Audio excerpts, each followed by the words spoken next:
Hello everyone and welcome to my channel My Classroom। तो आज हम पढ़ेंगे स्पैरो बुक से लेसन 16 और ये है पार्ट 2 और पार्ट 1 में हमने पढ़ा है इंटेलिजेंट बीरबल। चलिए पढ़ते हैं इसका पार्ट 2। तो अब तक हमने पढ़ा पार्ट 1 में हमने पढ़ा है कि कैसे बीरबल एक बहुत ही इंटेलिजेंट दरबारी है राजा अकबर के दरबार में, और अकबर के जो दूसरे दरबारी हैं वो सब ये चाहते हैं कि कैसे वो बीरबल को नीचा दिखाएं और ये बताएं बीरबल को कि वो इतना इंटेलिजेंट नहीं है, और वो इस दिन का इंतज़ार कर रहे हैं। और ऐसा ही एक दिन उनको मिल गया जब बीरबल किसी काम से कहीं बाहर गया हुआ था। तो तब उन्होंने सोचा कि आज हम राजा को बताते हैं कि कैसे वो राजा एक ऐसा प्रश्न पूछे बीरबल से कि जिसका बीरबल के पास आंसर ना हो। तो चलिए देखते हैं आगे क्या हुआ। Emperor Akbar remarked, "Is it really true? I will find out when he returns." तो जैसे ही दरबारियों ने कहा कि हमें लगता है बीरबल बहुत जीनियस है, बट वो कैसे सबकी बातों को, सबके दिमाग को पढ़ लेता है कि उनके दिमाग में क्या चल रहा है। तो अकबर ने कहा, क्या ये सच है? चलो जब वह आता है तो मैं पता करता हूँ। When he returns, this is what the courtiers were waiting for. और यही एक बात थी जो सब दरबारी इसी बात का वेट कर रही थी कि अकबर भी उनकी बातों में आ जाए और वो ये थोड़ा सोचने लगे कि क्या बीरबल वाकई इंटेलिजेंट है या नहीं। आफ्टर अ वीक, एक वीक के बाद बीरबल रिटर्न, बीरबल वापस आता है। बीरबल वापस आया इन द इवनिंग, शाम को, while अटेंडिंग द मीटिंग, और जब मीटिंग हो रही थी, मीटिंग में सभी दरबारी बैठे थे। The courtiers anxiously waited for the emperor to question Birbal. तो एंक्शसली होता है कि जब आप किसी बात को जानने के लिए बहुत ज़्यादा उत्सुक हो, बहुत ज़्यादा मतलब आप बेचैन हो रहे हो कि अब क्या होगा, चलो पूछते हैं, वो सब के लिए। तो जैसे ही मीटिंग में सब लोग बैठे थे तो सभी दरबारी बीरबल कि अब जो एम्परर है, जो राजा है अकबर, वो कब बीरबल से क्वेश्चन पूछेगा। They desperately wanted Birbal to be humiliated. Desperately मतलब मतलब वो जितने भी कॉर्टियर थे, दरबारी थे, वो ये चाहते थे कि बीरबल बहुत ज़्यादा ह्यूमिलिएट हो जाए। तो ह्यूमिलिएटेड का मतलब होता है कि जब आप को पास किसी बात का आंसर ना हो और आप बहुत शर्मिंदा हो जाओ, तो वो चाहते थे कि बीरबल शर्मिंदा हो जाए। Various questions cross their minds, उनके दिमाग में बहुत सारे क्वेश्चंस चल रहे थे।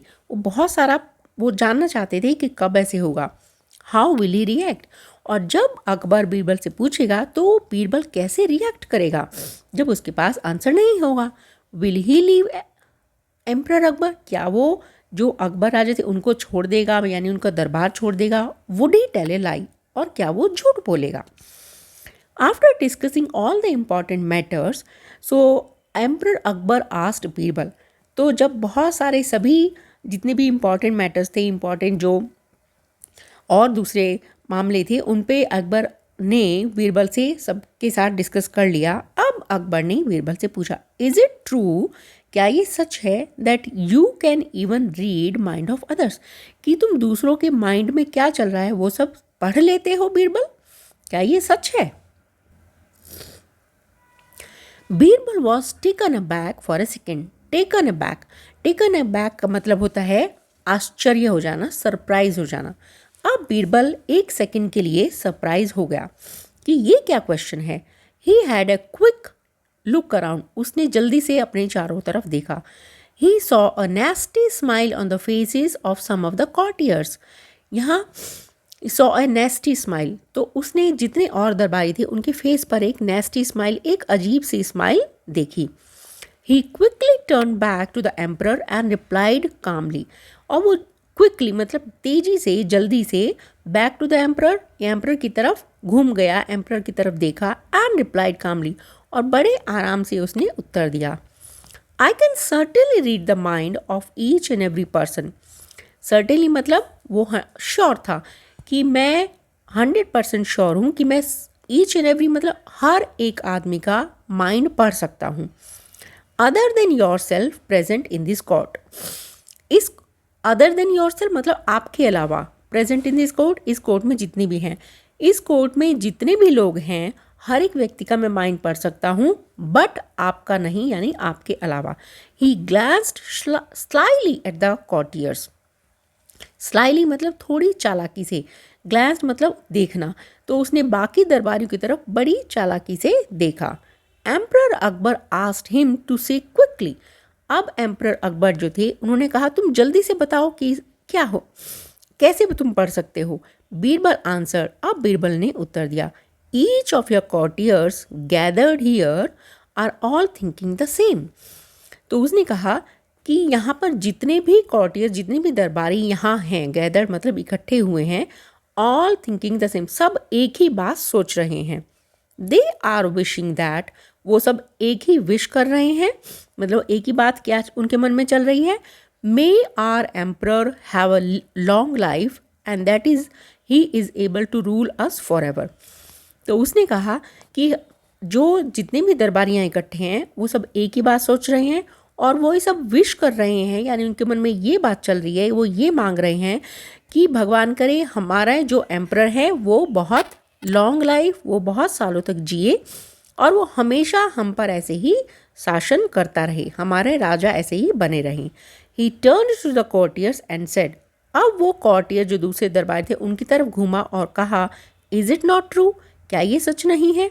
द कॉर्टियर्स न्यू, दरबारी जानते थे, that Birbal had the better of them and had one. अब दरबारी ये जान गए थे कि Birbal had the better of them and had one, कि बीरबल अब जीत गया था और उसने उन सब का आंसर दे दिया था। None of them could deny what Birbal said, deny मतलब मना करना, नन ऑफ देम, उनमें से कोई भी इस बात को मना नहीं कर सकता था जो बीरबल ने कहा। और बीरबल ने क्या कहा था, बीरबल ने कहा था कि वो सभी दरबारी ये चाहते हैं कि हमारा जो राजा अकबर है वो बहुत सालों तक जिए और हमारे ऊपर ऐसे ही वो राज्य शासन करता रहे, हमारा राजा बना रहे। वन ऑफ देम सेड, उनमें से एक ने कहा, your honour he is absolutely right, not one of them dared. उनमें से एक ने कहा, यस योर ऑनर मतलब जी, ही इज़ एब्सोल्युटली राइट, वो बिल्कुल ठीक है, not one of them dared, not one of them dared else that they were thinking of, उनमें से कोई भी एक भी ये नहीं बोल सका that they were thinking of, कि वो कुछ और सोच रहे थे। There was a lot of discussion all around, और सब जगह एक lot of discussion, वहाँ एक डिस्कशन शुरू हुआ, all lot of discussion all around मतलब वो सब आपस में कुछ डिस्कस करने लगे। द एम्परर अंडरस्टूड एवरीथिंग, अब एम्परर सब कुछ, जो राजा अकबर था वो सब कुछ समझ गया था कि जो दूसरे दरबारी हैं उनकी कुछ दिमाग में कुछ और चल रहा है। He let out a loud cry, अब वो थोड़ा जोर से बोला, Birbal you are just too great, Birbal तुम बिल्कुल ग्रेट हो, तुम महान हो, you can not be compared with anybody, तुम्हें किसी के साथ भी तुम्हारा कोई कंपैरिजन नहीं है, तुम सबसे अलग हो, तुम्हें किसी के साथ भी तुम्हारी तुलना नहीं की जा सकती। All the courtiers were left crestfallen, crestfallen मतलब कि जो दरबारी थे वो क्या सोच रहे थे, उन्होंने सोचा था कि बीरबल आंसर नहीं दे पाएगा तो वो थोड़ा उसको शर्मिंदा होना पड़ेगा, बट ऐसा कुछ नहीं हुआ, तो इसलिए दरबारी सभी दुखी हुए और निराश हो गए। तो सभी दरबारी दुखी होकर निराश होकर वहाँ से चले गए। नोइंग फुली वेल, सब कुछ अच्छे से जानते हुए, that they had once again lost the battle against Birbal, कि वो एक बार फिर बीरबल के खिलाफ जो उनका आपस में एक तरह से वो चलता रहता है युद्ध, वो सब बिल्कुल हार गए थे और बीरबल एक बार फिर जीत गया था। क्यों बीरबल जीता था? क्योंकि बीरबल बहुत इंटेलिजेंट था और वो दूसरे क्या चाहते हैं, दूसरे क्या सोचते हैं, उनको अच्छी तरह से समझकर अपना आंसर देता था। तो चलिए, आई होप कि आप सबको ये कहानी अच्छे से समझ में आ गई होगी और हमारी लेसन यहाँ पर पूरा होता है। और नेक्स्ट लेसन में, नेक्स्ट वीडियो में हम करेंगे इसके कुछ एक्सरसाइज जो लेसन के लास्ट में दिया हुआ है। तो अगर आपको मेरा चैनल अच्छा लगता है तो प्लीज़ लाइक कीजिए, शेयर कीजिए एंड सब्सक्राइब कीजिए और पढ़ते रहिए, सीखते रहिए। तब तक के लिए बाय बाय।